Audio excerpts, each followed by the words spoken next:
নির্বাচনের রোডম্যাপ বা পথনকশার প্রশ্নে অন্তর্বর্তী সরকারের সঙ্গে বিএনপি সহ বিভিন্ন দলের একটা আস্থাহীনতা তৈরি হচ্ছে। প্রধান উপদেষ্টা ডক্টর মোহাম্মদ ইউনূস সম্প্রতি জাতির উদ্দেশ্যে দেওয়া ভাষণে নির্বাচনের সময় নিয়ে একটা ধারণা দিলেও তাতে সন্তুষ্ট হয়নি দলগুলো। কারণ নির্বাচন কবে হতে পারে তা নিয়ে দলগুলোর সঙ্গে কোনো আলোচনা করেনি সরকার। বিএনপি এবং অন্যান্য দল বলছে নির্বাচন নিয়ে স্পষ্ট বক্তব্য না দেওয়ায় সরকারের সঙ্গে তাদের দূরত্ব তৈরি হচ্ছে।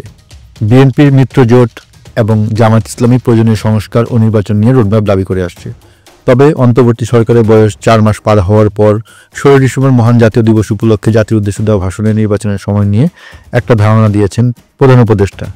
তিনি বলেছেন 2025 সালের শেষ দিক থেকে 2026 সালের প্রথমার্ধের মধ্যে নির্বাচনের সময় নির্ধারণ করা যায়। এরপর প্রধান উপদেষ্টার প্রেস সচিব শফিকুল আলম এর ব্যাখ্যায় বলেছেন, আশা করতে পারেন যে নির্বাচন হচ্ছে 2026 সালের 30 জুনের মধ্যে। তবে বিএনপি নেতৃত্ব মনে করে নির্বাচনের জন্য লম্বা সময়ের প্রয়োজন নেই, তারা দ্রুত নির্বাচন চাইছে। এদিকে জামায়াত ইসলামী সংস্কারের জন্য প্রয়োজনীয় সময় দেওয়ার কথা বললেও এখন 2025 সালের মধ্যে নির্বাচন দাবি করছে।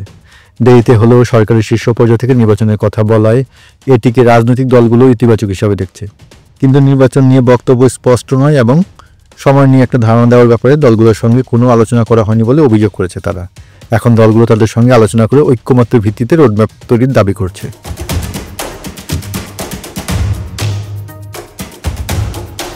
দেশের অন্যতম প্রধান দল বিএনপির মহাসচিব মির্জা ফখরুল ইসলাম আলমগীর বলেন, আমরা শুরু থেকেই সরকারকে পুরো সমর্থন দিয়ে আসছি। প্রধান উপদেষ্টার সঙ্গে এ পর্যন্ত 3 বার বৈঠক করেছি, অনুরোধ করেছি রাজনৈতিক দলগুলোর সঙ্গে যেন যোগাযোগ রাখা হয় এবং নিয়মিত আলোচনা করা হয়, কিন্তু তা হয়নি। দলগুলোর সঙ্গে কোনো আলোচনা না করে নির্বাচনের একটা সময়ের কথা বলা হয়েছে। এসব দ্রুত সৃষ্টি করছে। বিএনপির দ্রুত নির্বাচনের দাবি নিয়েও কোনো রাজনৈতিক দল ও সরকার সমর্থক কোনো মহল থেকে পোস্ট তোলা হচ্ছে। বিএনপি নেতারা বক্তব্যের ব্যাখ্যাও দিয়েছেন।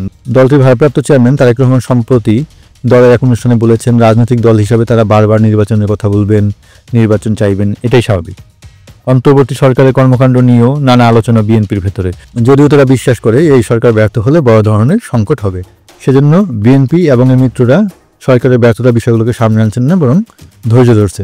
কিন্তু সরকারের কিছু কর্মকাণ্ড ও নির্বাচন নিয়ে অস্পষ্টতার সন্দেহ, অবিশ্বাস তৈরি হচ্ছে বিএনপি নেতাদের মধ্যে।